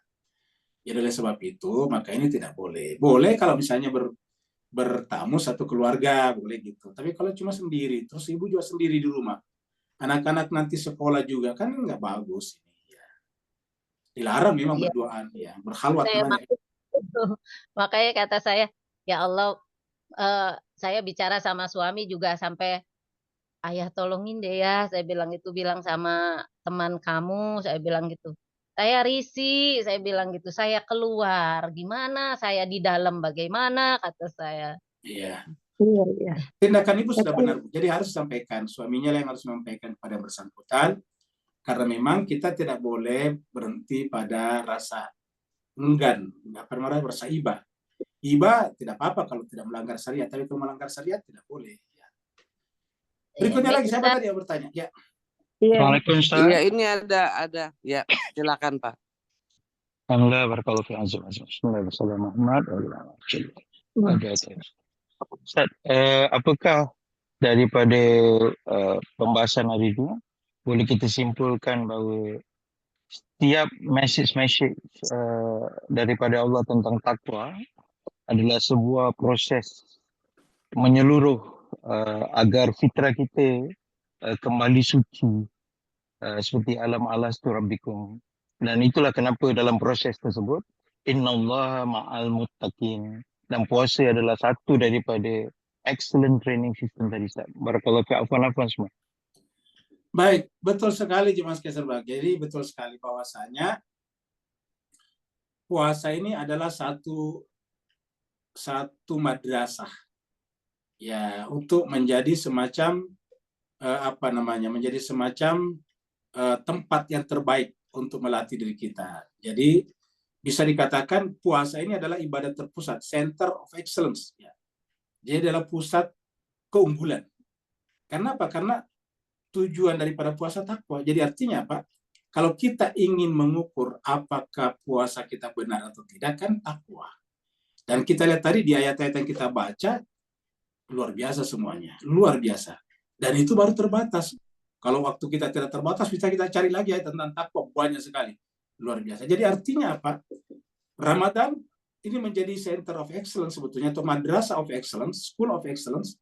Maka kalau misalnya kita berhasil menjadi sarjana di dalam school of excellence Ramadan ini, dan benar-benar kita lulus dengan predikat takwa, dengan title, dengan sarjana takwa, wah luar biasa, luar biasa. Ya, masyarakat Islam itu benar-benar qualified. Nah, itulah sebabnya juga sekalian berbahagia dibutuhkan yang namanya pengkajian dan penghayatan atas apa itu takwa, agar kita bisa mengukur nantinya apakah puasa kita berhasil atau tidak. Karena kalau tidak berhasil, ya seperti kata Nabi, tidak dapat apa-apa kecuali lapar dan haus saja. Dan tentu kita berlindung dari Allah dari hal-hal seperti itu. Berikutnya lagi. Terima kasih banyak Pak Nur. Ya, silahkan yang lain. Ada Pak Bambang tuh. Mau bertanya Mas Bambang. Iya. Ya, saya mau bertanya Ustaz. Ya, Assalamualaikum. Ustaz, ya, makasih. Ya, mengenai masalah takwa Ustaz. Ini salah satunya tadi Ustaz mengatakan berbuat kebaikan, keadilan. Tapi takwa itu kan bukan hanya itu aja Ustaz. Luas pengertiannya mengenai takwa ini. Takwa juga bisa pasang surut. Pamannya Ustaz gini. Ada orang yang sekolah dari kecil, sekolah di madrasah, sampai SMA, sampai perguruan tinggi. Takwanya tinggi.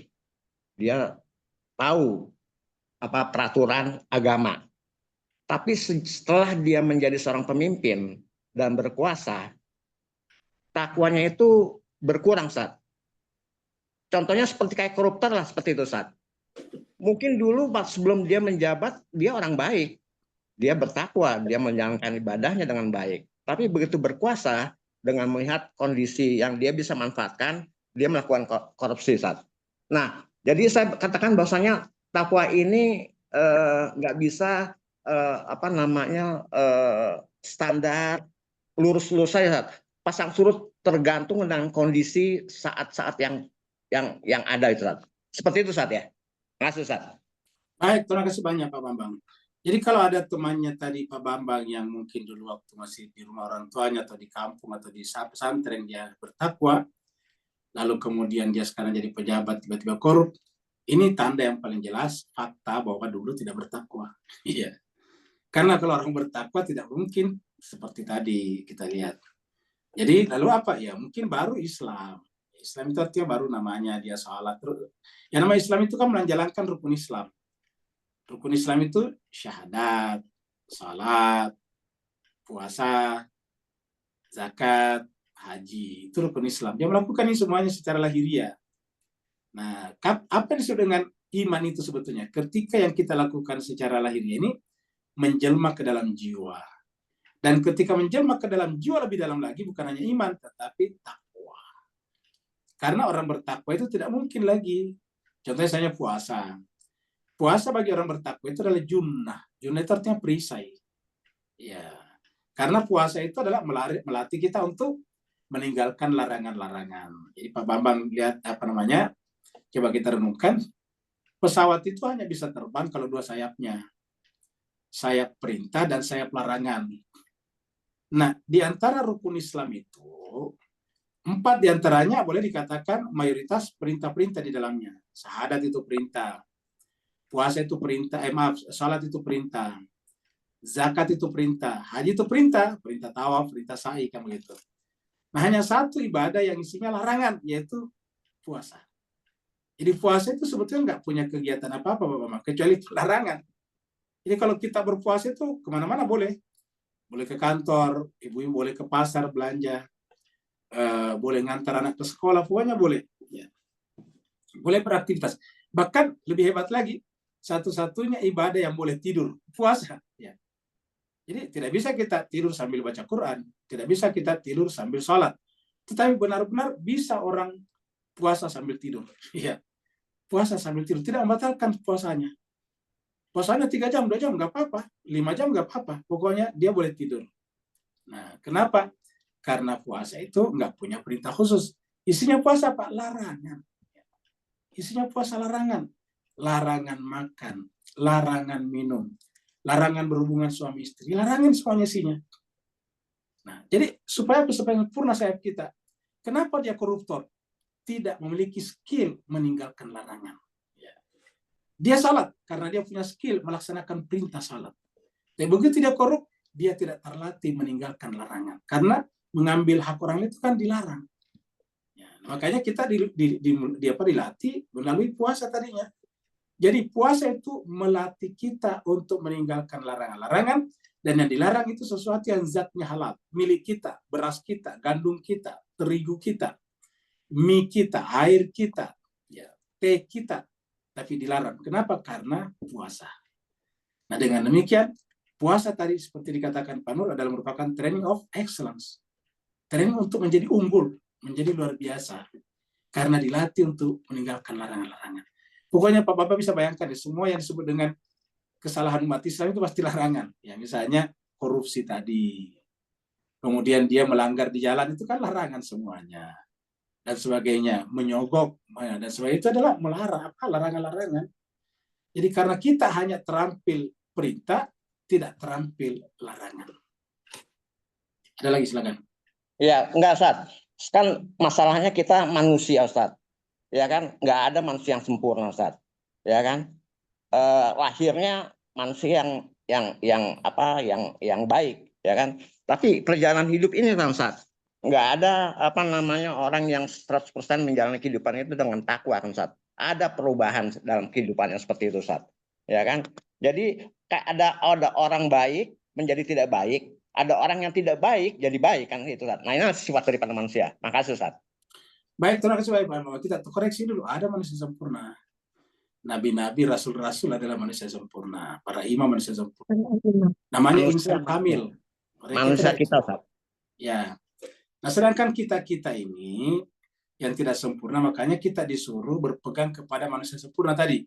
Kunu ma'as shadiqin, agar kita bisa menjadikan mereka sebagai role model. Nah, bagaimana dengan kita? Seperti yang Pak tadi, terkadang ini, terkadang itu bukan takwa, itu kondisi iman namanya.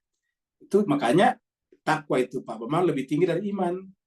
Makanya kan yang dipanggil untuk bertakwa adalah orang beriman. Ya, ya ayyuhalladzina amanu taqullah, kan begitu. Ya, orang beriman bertakwalah, atau ya ayyuhalladzina amanu kutiba alaikumusiyam, dan seterusnya la'allakum tattaqun. Jadi iman itu dibawa. Nah, yang bisa bergerak turun naik itu iman. Nabi mengatakan al-iman yazid wa yamkus. Iman itu bisa naik, bisa turun. Tapi tidak ada harus mengatakan takwa bisa turun. Takwa itu adalah gerak ke atas, ya seperti itu. Jadi kalau dia masih bisa naik, bisa turun, berarti belum sampai pada derajat takwa, Bang. Jadi kita jangan kacaukan takwa dengan iman, dua hal yang berbeda. Takwa ini derajat yang sangat tinggi, ya gitu. Ya, jelas, Ustaz. Makasih, Ustaz. Clear, Ustaz. Sama, ya. Bisa satu lagi pertanyaan, mungkin silakan yang mau bertanya bisa langsung buka mic-nya. Ya, bisa saya mau bertanya, Bu Tuti? Silakan. Ya, Ustaz, saya mau nanya gini ya. Misalkan kalau ada yang berhutang tuh ya, tapi hutangnya tuh lama sampai 10 tahun belum dibayar. Tetangga gitu ya. Nah, terus pada saat dia bayar, misalkan dulu hutangnya waktu itu 100.000. Lalu 100.000 sekarang itu kan udah beda. Ya, artinya 100.000 waktu itu beras masih 5.000. Sekarang 100.000 beras sudah 10.000 gitu ya. Nah, itu ada juga yang beranggapan kita samain aja secara, waktu itu harga 10 liter beras, jadi sekarang harus bayar 10 liter beras. Itu gimana tuh Ustaz kalau begitu? Kalau itu boleh, Bu, itu bukan riba namanya. Itu kan namanya inflasi namanya. Dua hal yang berbeda. Jadi itu namanya inflasi, boleh-boleh aja. Standarnya biasanya emas. Ya. Bu Zulfa biasanya standarnya emas. Jadi waktu itu mengutang katakanlah 1 gram emas. Dinilai 1 gram emas. Sekarang kembali harus dengan 1 gram emas. Ya, beda dengan dulu kan. Jadi standarnya kalau agama itu emas, Bu Zulfa. Jadi seperti itu. Jadi kita tidak melihat. Jadi Bu Eva lihat bukan anunya, bukan uang. Karena kalau uang itu, uang kertas, fiat namanya, fiat money itu berkurang terus. Karena terjadi inflasi kan dicetak terus. Setiap dicetak bertambah banyak uangnya, harga turun, nah begitu. Sehingga kalau kita tidak menambah, ya, tapi ingat tambahannya tidak berlipat ganda tadi, karena dia bukan bertambah sebetulnya. Dia hanya menutupi celah inflasi, gitu. Inflasi itu adalah nilainya turun, seperti itu. Jadi boleh-boleh aja. Tapi kalau misalnya mau menerima 100.000 dengan selebihnya itu disedekahkan, bisa juga. Bahkan semuanya juga bisa disedekahkan, seperti itu. Tapi intinya adalah tuntutan Bu Eva tadi boleh, yaitu distandarkan pada emas, seperti itu. Ya.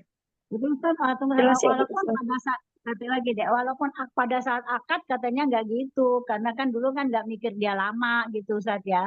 Tapi memang waktu akad dia minjem, kita nggak bilang bahwa ini harga 10.513 gitu, nggak, akadnya nggak begitu. Nah, tapi ternyata dia lama banget kayak gitu. Itu nggak apa-apa kita kasih penjelasan aja gitu. Sebetulnya sih walaupun kita tidak ada akad, sebetulnya sudah ada akad yang tidak tertulis, yaitu bahwa yang kita pinjam 100.000 pada saat itu. Ya. Kira-kira gitulah. Bukan 100.000 10 tahun ke depan. Iya. Jadi sebetulnya include di situ. 100.000 pada tahun 2000 misalnya 20 gitu. Nah sekarang kalau 100.000 sekarang berapa nilainya kira-kira seperti itu. Ya. Jadi saya kira tidak harus ada tertulis dalam dunia fiat money, memang harus disesuaikan dengan dengan nilai uang namanya. Karena ingat, ada yang tidak dimengerti masyarakat awam, uang fiat itu atau uang kertas itu yang kita pakai sekarang itu nilainya berkurang terus-menerus. Sehingga disebut 100.000 pada saat itu. Nah, sekarang pada saat itu 100.000 dapat apa? Karena kalau waktu itu misalnya 100.000 dapat misalnya 10 liter beras, lalu kemudian sekarang kita kasih orang 100.000 cuma dapat 1 liter beras, kita menganiaya orang yang punya uang sebetulnya. Jadi orang itu sebetulnya zalim gitu. Karena apa? Satu, orang yang meminjamkan kita itu sebetulnya sudah berbuat baik, menunda kenikmatannya untuk kenikmatan kita. Ulangi lagi, kalau ada orang meminjamkan sesuatu itu pahalanya besar, karena dia menunda kenikmatannya untuk kenikmatan orang lain. Contohnya gini, Ibu Eva saya minta uangnya 100.000. Nah, Ibu Eva sebetulnya bisa juga menggunakan uang itu 100.000 sekarang, kenikmatan namanya.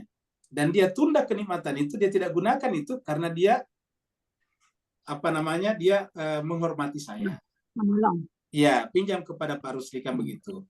Jadi sebetulnya dia menunda kenikmatannya. Setelah saya terima 100.000, saya menggunakan itu untuk kenikmatan saya gunakan untuk kebutuhan saya.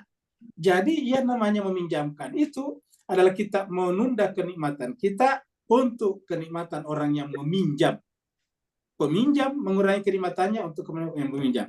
Itu saja sebetulnya sudah luar biasa. Makanya meminjamkan itu adalah pahalanya juga besar. Nah, kita yang meminjam jangan justru tidak tahu diri seperti tadi. Orang sudah menunda kenikmatannya sampai 10 tahun, bayangkan. Dan kemudian pengorbanannya mengorbankan kenikmatannya 10 tahun kita tidak hormati. Nah, ini tidak boleh. Kita harus saling memuliakan tadi. Tadi ada kata-kata aslihu zata bainikum. Selalu memperbaiki hubungan-hubungan di antara kalian. Di antaranya tadi tidak boleh menganiaya orang lain. Ya. Makasih Ustaz. Ya, sama-sama. Baik. Ada lagi? Satu lagi boleh nih kalau mau. Kalau sudah tidak ada yang bertanya lagi, mungkin kita bisa tutup kajian hari ini. Bu Tuti mau nanya gini, kan ada tetangga saya nggak puasa ya, gimana? Masih hamil. Lalu tahun berikutnya ada nih dekat rumah saya, dia nggak puasa karena lagi hamil. Tahun berikutnya nggak puasa karena lagi ASI. Tahun berikutnya nggak bisa puasa karena masih ASI. Nah terus dia nanya, ini jadi bayarnya gimana ya? Karena dia juga nggak mampu kalau disuruh bayar beras. Ya, dia itu gimana? Ya, intinya sebetulnya secara hukum dulu dia harus bayar fidyah. Tapi karena dia termasuk orang paling miskin di situ, ya maka tentu ini adalah dimaafkan oleh Allah. Selama benar-benar secara objektif dia paling miskin di situ. Artinya dia tidak mampu, ya benar-benar dia tidak mampu. Kalau dia tidak mampu membayarnya, ya udah itu urusan Tuhan. Ya. Malah harus dikasih itu ya. Malah harus dikasih, dia menerima zakat fitrah itu malah. Zakat Iya. mal, Nah, zakat puasanya nggak jadi berlipat kan, ada yang bilang gitu. Misalkan kalah 5 jadi kalah 10, nggak gitu kan Ustaz? ya nanti kalau begitu 5, 10, 10 jadi 20, 20 jadi 40 nanti Banyak kasihan banget. dianya. Ya Iya. itu nanti kayak anu juga itu kayak apa namanya tadi kayak pinjol juga jadinya. Iya, Bu Eva. Ya memang Udah saya tahu jelas? sih dia memang miskin banget, saya tahu memang nggak punya lah buat ngasih orang. Ya, makasih Bu Taufik. Baik ya, Ustadz, kita akan tutup kajian hari ini untuk keberkahan pertemuan kita. Kita mohon kita berdoa bersama, mohon dipimpin Ustadz. Silahkan. Baik, Bapak Ibu sekalian, mari kita tutup seluruh rangkaian majelis kita dengan sama-sama berdoa.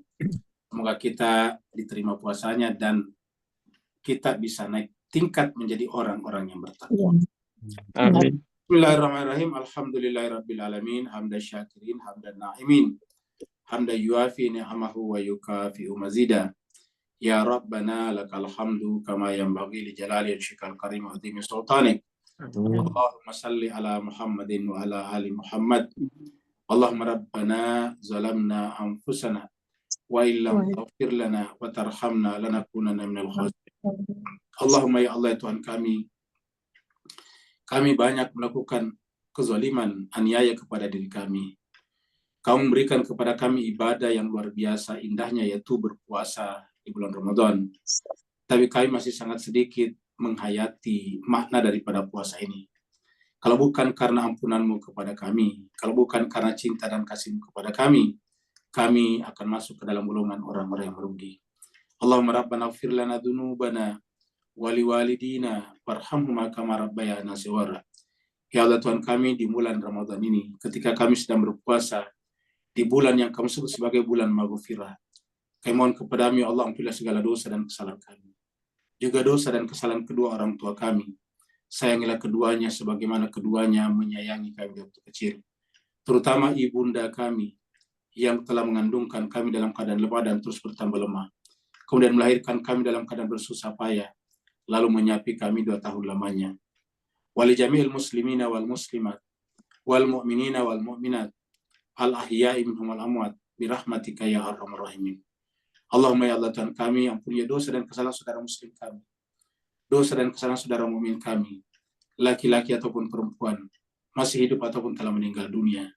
Kami secara khusus memohon kepada-Mu, ya Allah, untuk sahibul bait kami, Ibu Dewi Ratu Ingkriwang dan keluarga besarnya, juga kepada seluruh jamaah yang ikut pada hari ini, dan juga host kami Ibu Tuti Bambang Sutrisno. Ya Allah Tuhan kami, berkahilah mereka, panjangkanlah usia mereka, berikanlah kesehatan lahir dan batin kepada mereka, terimalah puasa mereka, tingkatkanlah derajat mereka dari beriman menjadi bertakwa, ya Allah Tuhan kami. Kembalikanlah mereka di akhir Ramadan kepada fitrahnya, agar mereka benar-benar seperti bayi yang baru lahir setelah keluar dari bulan suci Ramadan. Angkatlah derajat mereka, masukkanlah mereka ke dalam golongan insan-insan ilahiyah dan insan-insan samawi. Allahumma rabbana atina fid dunya hasanah wa fil akhirati hasanah wa qina adzabannar. Allahumma rabbana taqabbal minna innaka antas samiul alim wa tub alaina innaka antat tawwabur rahim. Sallallahu ala sayyidina Muhammad. Subhana rabbika rabbil izzati amma yasifun. Wassalamun alal mursalin. Walhamdulillahi rabbil alamin. Wa'alafu minkum. Wassalamualaikum warahmatullahi ta'ala wabarakatuh. Waalaikumsalam warahmatullahi wabarakatuh. Terima kasih Ustaz. Terima kasih Tuti, terima kasih semuanya. Sama-sama Pak Buya. Makasih Ustaz. Makasih Mbak Dewi. Makasih banyak Ustaz. Sama Bu Dewi. Makasih sehat-sehat. Amin.